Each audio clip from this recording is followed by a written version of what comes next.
अलिफ लैला दरियाबार की शहजादी की कहानी। शहजादी ने जैनुस सिनम और हेरन के 49 शहजादों को कहानी सुनाना शुरू किया। उसने बताया कि मैं काहिरा के पास के द्वीप दरियाबार के बादशाह की बेटी हूँ। मेरे अब्बा ने सालों दुआ की थी, जिसके बाद मैं पैदा हुई। मुझे उन्होंने राजनीति, घुड़सवारी और राज्य को चलाने के लिए जरूरी अन्य सभी कौशल की विद्या दी। उनकी इच्छा थी कि उनके बाद मैं ही दरियाबार के सभी कामकाज देखूं। शहजादी ने आगे कहा कि एक दिन मेरे अब्बा शिकार खेलने के लिए जंगल गए। जाते जाते वो घने जंगल में पहुंच गए। वहां जाकर उन्होंने एक बड़े शरीर वाले आदमी को देखा, जिसके पास एक महिला और छोटा बच्चा बैठे रो रहे थे।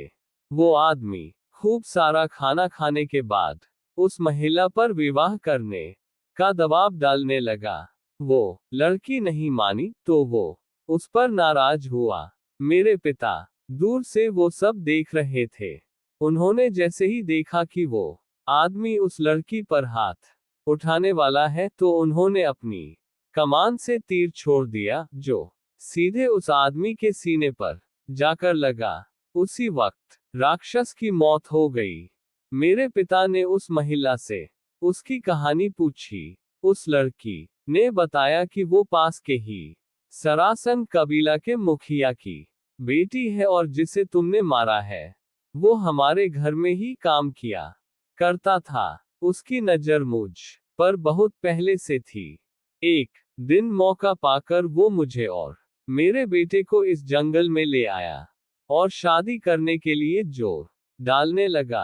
अब मुझे समझ नहीं आ रहा है कि मैं अपने घर वापस जाकर क्या कहूंगी। शहजादी ने कहा कि उस लड़की की बात सुनते ही मेरे पिता उसे अपने साथ अपने महल ले आए।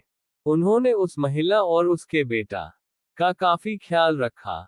जैसे ही उस महिला का बेटा बड़ा हो गया, तो सभी ने मेरी और उस लड़के की शादी की बात शुरू कर दी। वो लड़का बलवान और बुद्धिमान था, इसलिए मेरे अब्बा ने हमारा निकाह तय कर दिया।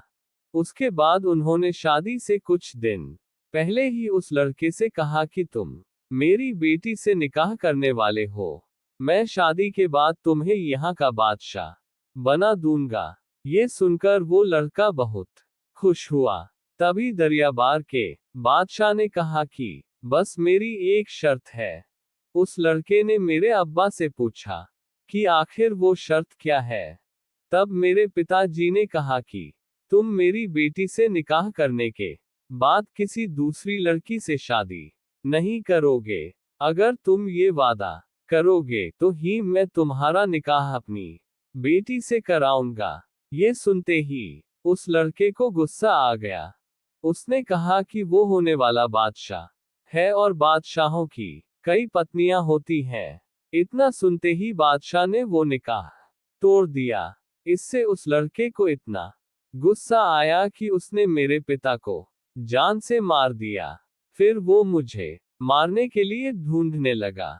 तभी मंत्री ने मुझे एक गुप्त रास्ता दिखाकर वहां से भागने के लिए कहा। मैंने भी ठीक वैसा ही किया। मैं भागकर एक जहाज में बैठ गई। तभी नदी में इतना तेज तूफान आया कि जहाज डूब गया। किसी तरह से मैं बचकर नदी के किनारे पहुंच गई। वो एक सुनसान जगह थी। वहां दूर दूर तक कोई भी नहीं था। मैं जोर जोर से रोने लगी। एक दिन बाद वहां कुछ लोग आए।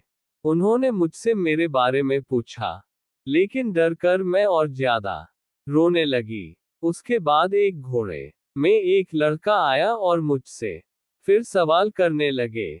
उसने मुझसे कहा कि वो शहजादा है और वो मेरी मदद करना चाहता है। मैंने उस पर भरोसा करके उसे सब कुछ बता दिया। तब वो तुरंत मुझे अपने घर ले गया और अपने परिवार से मिलवाया। कुछ समय बाद उस लड़के के घर वालों ने मेरी और उस लड़के की शादी करवा दी। शादी के पहले दिन ही उसके राज्य में दुश्मनों ने हमला कर दिया।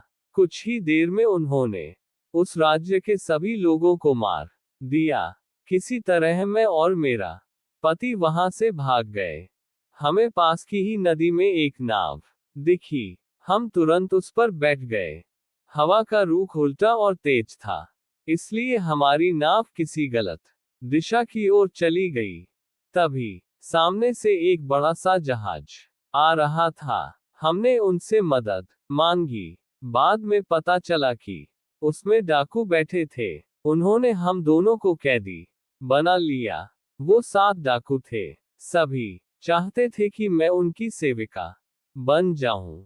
इसी वजह से सभी आपस में लड़ने लगे। अंत में एक डाकू ने सबको मार दिया और मुझसे कहा कि मैं तुम्हें अपनी सेविका नहीं बनाना चाहता, लेकिन मेरे मालिक को सेविका चाहिए। मैं उनको तुम्हें सौंप दूंगा। उसने माँ झ से पूछा कि ये आदमी कौन है, तो मैंने बताया कि वो मेरे पति हैं। ये सुनते ही उस डाकू ने मेरे पति को जहाज से नीचे फेंक दिया। शहजादी ने आगे कहा कि तभी उस समुद्र में वो राक्षस आ गया जिससे जैनुस्सनम आपने मुझे बचाया। वो मुझे उस डाकू से छुड़वाकर यहाँ जंगल की इस गुफा में ले आया। शहजादी की इस कहानी को सुनते ही जैनुस्सनम ने कहा कि तुम अब सुरक्षित हो। मेरे साथ जो 49 युवा लड़के हैं, वो सभी हेरन के शहजादे हैं। तुम इनमें से किसी से भी शादी कर सकती हो। शहजादी ने जैनुस्सनम से कहा कि मैं अगर शादी करूंगी तो सिर्फ आपसे ही। आपने ही मेरी जान बचाई है। सभी शहजादों ने इस बात को मान लिया। सबने खुशी खुशी दोनों की शादी करवा दी। खुशी के मारे जैनुस्सनम ने भी अपना सच सबको बता दिया। जैनुस्सनम ने कहा कि मैं भी एक शहजादा ही हूँ। उसने अपने सभी भाइयों को बताया कि मैं पिरोज माँ का बेटा हूँ, जिसे चचेरे भाई सुमेर ने अपने राज्य में पाला पोसा है।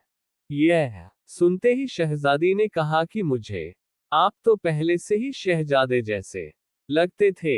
इस बात को सुनकर वो लड़की खुश थी, लेकिन जैनुस्सनम से उसके भाइयों को जलन होने लगी।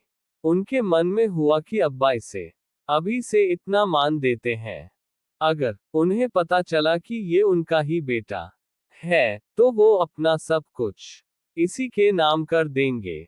इतना सोचते सोचते ही सभी शहजादों ने जैनुस्सनम को जान से मारने की योजना बना ली। उसे रात भर पीटते रहे और जब उन्हें लगा कि वो मर गया तो वहां से भाग गए। उसके बाद सारे शहजादे अपने राज्य हेरन चले गए। सुबह होते ही उस लड़की ने अपने पति को बाहर बुरी हालत में पड़ा देखा तो रोने लगी। कुछ देर बाद शांत होने पर उसने देखा कि उसके पति की सांसें चल रही हैं। वो वहां से भागकर हकीम को ढूंढने के लिए चली गई। जब वापस लौटी तो देखा कि उसका पति वहां नहीं था। हकीम ने कहा कि हो सकता है कोई जंगली जानवर उसे उठाकर ले गया हो। इतना कहकर हकीम उस शहजादी को अपने साथ घर ले गया। कुछ दिनों बाद उस हकीम ने शहजादी से कहा, अल्पविराम बेटा, तुम अपने बारे में बताओ, क्या हुआ था। उसने रोते हुए अपने पिता और पति की मृत्यु, राक्षस और अपने नए पति जैनुस्सनम के बारे में सब कुछ बता दिया। वो हकीम जैनुस्सनम और उसकी माँ को जानता था। उसने कहा, शहजादी, शायद आपको नहीं पता, लेकिन महाराज ने जैनुस्सनम की माँ पिरोज को अपने पास वापस बुलवा लिया है और उन्हें पता चल गया है कि जैनुस्सनम उनका बेटा है। तब से ही वो बहुत परेशान है। इतना कहकर उस हकीम ने कहा कि चलो, मैं तुम्हें हेरन राज्य ले चलता हूँ। शहजादी ने कहा, ठीक है, मैं उन सभी शहजादों के बारे में बादशाह को बता दूंगी। हकीम ने लड़की को सतर्क करते हुए कहा कि ऐसा बिल्कुल मत करना। अगर तुम्हें शहजादों ने देख लिया तो वो तुम्हें भी मार डालेंगे। पहले मैं जाकर बादशाह की पत्नी यानी जैनुस्सनम की माँ से मिलकर उन्हें जब कुछ बता दूंगा। हेरन पहुंचकर हकीम किसी तरह से मलिका पिरोज से मिला और उन्हें जैनुस्सनम, उसकी पत्नी, राक्षस के साथ ही अन्य सभी बातें बता दी। यह सब जानकर पिरोज के आंखों से आंसू निकलने लगे। उसने हकीम से कहा कि तुम कल मेरी बहू को यहाँ ले आना, मैं उससे मिलना चाहती हूँ। हकीम वहां से चला गया और बेगम पी रोज रोते रोते बेहोश हो गई। इस बात की खबर मिलते ही बादशाह पिरोज से मिलने आए और तबीयत खराब होने का कारण पूछने लगे। बेगम पिरोज ने हकीम द्वारा बताई गई सारी बातें बादशाह को बता दी। यह जानते ही बादशाह ने अपने सभी 49 बेटों को जैनुस्सनम को मारने के आरोप में कारागार में बंद करने का आदेश दे दिया। सैनिकों ने बादशाह के आदेश का पालन करते हुए सभी शहजादों को कारागार में डाल दिया। सुबह होते ही हकीम जैनुस्सनम की पत्नी को लेकर महल पहुंच गया। बादशाह और उसकी बेगम ने उन दोनों का अच्छे से स्वागत किया। तीनों जैनुस्सनम की याद में कई दिनों तक दुखी रहे। फिर जैनुस्सनम ने बादशाह से अपने पति के हत्यारों को सजा देने की मांग की। बादशाह ने तुरंत सभी शहजादों को 4 दिन बाद मौत की सजा देने का ऐलान कर दिया। इधर हेरन का पुराना दुश्मन जैनुस्सनम के मरने की खबर मिलते ही राज्य पर फिर से हमला करने की तैयारी कर रहा था। उसने तैयारी खत्म करते ही राज्य पर हमला कर दिया। कुछ देर हेरन के सैनिक उनसे लड़ते रहे, लेकिन वो उन्हें राज्य पर घुसने से रोक नहीं पाए। तभी घोड़े पर सवार एक युवक कुछ सैनिकों के साथ वहां पहुंचा। उसने कुछ ही देर में दुश्मनों को खत्म कर दिया। बादशाह उस युवक को धन्यवाद करने के लिए आगे बढ़े। तभी बादशाह ने देखा कि वो कोई और नहीं जैनुस्सनम ही है। जैनुस्सनम को देखते ही बादशाह ने उसे गले लगा लिया। उसे जिंदा देखकर बादशाह इतने खुश थे कि उनके मुंह से कुछ आवाज नहीं निकली। जैनुस्सनम ने खुद ही कहा, मैं आपका बेटा हूँ। सबने मुझे मरा हुआ समझ लिया था, लेकिन मुझे एक किसान जख्मी हालत में उठाकर अपने गांव ले गया था। उसने मेरा इलाज किया और मैं ठीक हो गया। जब मैंने अपने राज्य वापस आने की सोची तो पता चला कि हेरन का दुश्मन हमारे राज्य पर हमला करने वाला है। तब मैंने गांव के नौजवानों को लड़ाई करना का परीक्षण दिया और सबको अपने साथ यहाँ लेकर आ गया। ये सब सुनकर बादशाह ने उसे अपने महल जाकर माँ से मिलने को कहा। जैनुस्सनम वहां जाकर माँ से मिला और वहां अपनी पत्नी को भी देखकर खुश हो गया।